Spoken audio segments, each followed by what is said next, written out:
നാട്ടിലൊക്കെ വലിയ വലിയ സൈസ് നല്ല ഇതായിരിക്കും. എന്നാലും കുഴപ്പമില്ല, നല്ല സംഭവം തന്നെയാണ്. ഹായ് ഗൈസ്, ഞാൻ ഷിബു കലാർ. ഞാൻ ഇന്നൊരു പ്രത്യേക വീഡിയോ എന്ന് പറഞ്ഞാൽ അങ്ങനെ നല്ല, അതായത് കുറച്ച് മാങ്ങ നമ്മൾ പറിച്ച് അത് പഴിപ്പിക്കുന്നത്. ഇപ്പോൾ സാധാരണ മാങ്ങകളെല്ലാം ഈ കല്ല് വെച്ചിട്ടാണ് ഇവർ പഴിപ്പിക്കാറുള്ളത്. അപ്പോൾ ഈ മാങ്ങ നമ്മൾ എങ്ങനെയാണ് പറിച്ചുകൊണ്ട് വരുന്ന മാങ്ങ നമ്മൾ കല്ല് വെക്കാതെ ചീഞ്ഞു പോകാതെ അത് പഴിപ്പിച്ചെടുക്കുക. എങ്ങനെയായാലും മാങ്ങ നമ്മൾ പറിച്ചു വെച്ച്, ഇപ്പോൾ ചെനച്ച ഒരു മാങ്ങയാണെങ്കിൽ അത് പറിച്ചു വെച്ച് അത് പഴുത്ത് വരണമെങ്കിൽ എങ്ങനെ പോയാലും ഒരാഴ്ച ഉറപ്പാണ്. എങ്ങനെ, അതായത് അങ്ങനത്തെ ഒരു മാങ്ങയാണ് ഇത്. ബങ്കനവല്ലി എന്ന് പറഞ്ഞൊരു പ്രത്യേകതരം മാങ്ങയാണ്. ഇത് കൂടുതലും തമിഴ്നാട്ടിലാണ് ഇതിൻ്റെ ഇത്. കാരണം ഇത് ഈ തമിഴ്നാട്ടിൽ വേറൊരു പ്രശ്നം എന്ന് പറഞ്ഞു കഴിഞ്ഞാൽ, ഇത് പൊട്ടുമാങ്ങ ഇത് പറിച്ചു വെച്ചിട്ട് ഇവർ ഒരു കല്ല് അത് സാധനം ഈ മാങ്ങ, ഒരുപാട് മാങ്ങ പറിച്ചു വെച്ചേക്കുന്ന കൂട്ടത്തിനകത്തേക്ക് ഇട്ടിട്ട് ഇവരിത് മൂടിയിടും. ജസ്റ്റ് 2 ദിവസം അല്ലെങ്കിൽ 1 ദിവസം കൊണ്ട് ഫുള്ള് മഞ്ഞ കാപ്പലാകും. അതായത് ഈ കളറാകും. ഇത് കേട്ടോ, ഇത് കല്ല് വെച്ച് പഴിപ്പിച്ചതല്ല, ഞാൻ പറയുകയാണ്. ഈ കളറാകും എല്ലാ മാങ്ങയും. ഇപ്പോൾ സാധാരണ നമ്മൾ മാങ്ങ എന്ന് പറയുമ്പോഴത്തേക്കും ഇതിങ്ങനെ ഇപ്പോൾ 10 days അല്ലെങ്കിൽ ഒരാഴ്ച 1 week ഉറപ്പായിട്ടും വേണം. അപ്പം അങ്ങനെ ഈ മാങ്ങ എങ്ങനെയാണ് പഴിപ്പിച്ചെടുക്കുക എന്നുള്ള, ഈ കളറിൽ പഴിപ്പിച്ചെടുക്കുക എന്നുള്ള ഒരു സംഭവമാണ് ഞാൻ കാണിക്കാൻ പോകുന്നത്. ഇതിന് നമുക്ക് പ്രത്യേകിച്ച് ഒരു കല്ലും വേണ്ട, ഒന്നും വേണ്ട. ഞാൻ കാണിച്ചു തരാം. നമ്മളിതേ മാങ്ങ പറിച്ചതിന് ശേഷം കൊണ്ടുവരുന്ന മാങ്ങ ഇത് കണ്ടോ, ഇതേപോലെ പേപ്പറിനകത്ത്, മാക്സിമം പേപ്പറിനകത്ത് ഇങ്ങനെ പൊതിഞ്ഞ് വെക്കുക.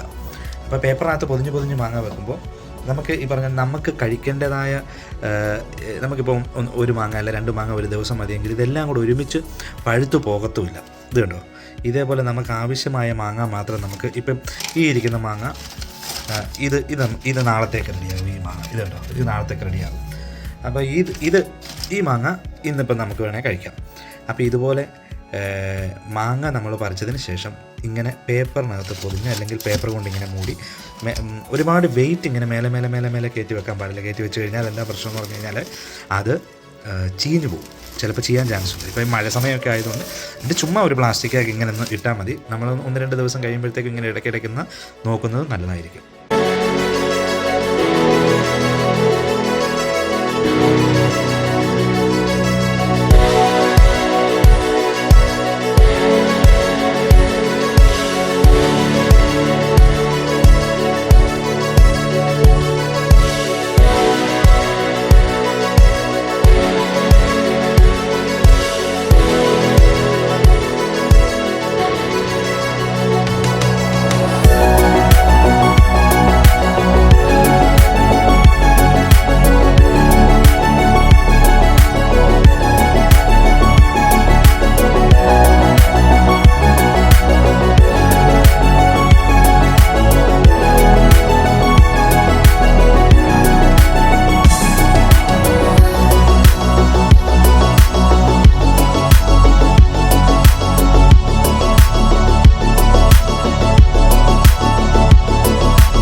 പണ്ട് കുട്ടിക്കാലത്ത് ഇതൊക്കെ ഇങ്ങനെ ഈ മാങ്ങാണ്ടി, ഇങ്ങനെ പഴുത്ത മാങ്ങാണ്ടി കഴിക്കുന്ന ഒരു ഓർമ്മ വരുന്നു.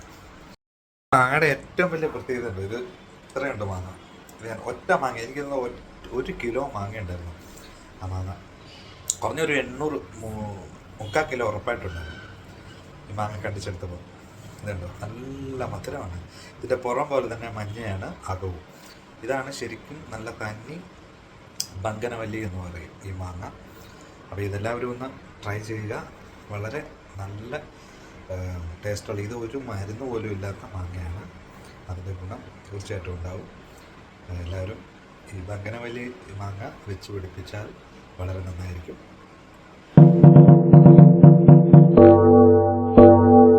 ഇത് കണ്ടോ, പറങ്കേണ്ടി, ചിലയിടത്ത് കശുമാങ്ങ എന്നൊക്കെ പറയാറുണ്ട്, ചിലയിടത്ത് പറങ്കേണ്ടി എന്ന് പറയും.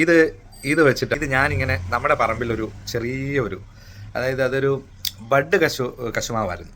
അപ്പോൾ അതിലുണ്ടായ അധികമില്ല, എനിക്ക് തോന്നുന്നൊരു 10 എണ്ണം ഉണ്ടായിട്ടുള്ളൂ. അപ്പോൾ അതിൽ നിന്ന് ഞാൻ ആ 10 എണ്ണം പറിച്ചെടുത്തു. ഇത് വലിയ നമ്മുടെ നാട്ടിൽ എനിക്ക് തോന്നുന്നു നാട്ടിലൊക്കെ വലിയ സൈസ് നല്ല ഇതായിരിക്കും. എന്നാലും കുഴപ്പമില്ല, നല്ല സംഭവം തന്നെയാണ്. ഇത്രയും സാധനമേ ഉള്ളൂ സംഭവം. ഇത് ഒരെണ്ണം ഞാനൊന്ന് മുറിച്ച് നോക്കി എങ്ങനെ ഉണ്ടെന്ന് നോക്കാൻ വേണ്ടി. നല്ല വർഷം ഷർട്ടയിലും പാൻറ്റയിലും ഒക്കെ വീഴും. ചെറുതായിട്ടൊന്ന് കഴിച്ച് നോക്കാം.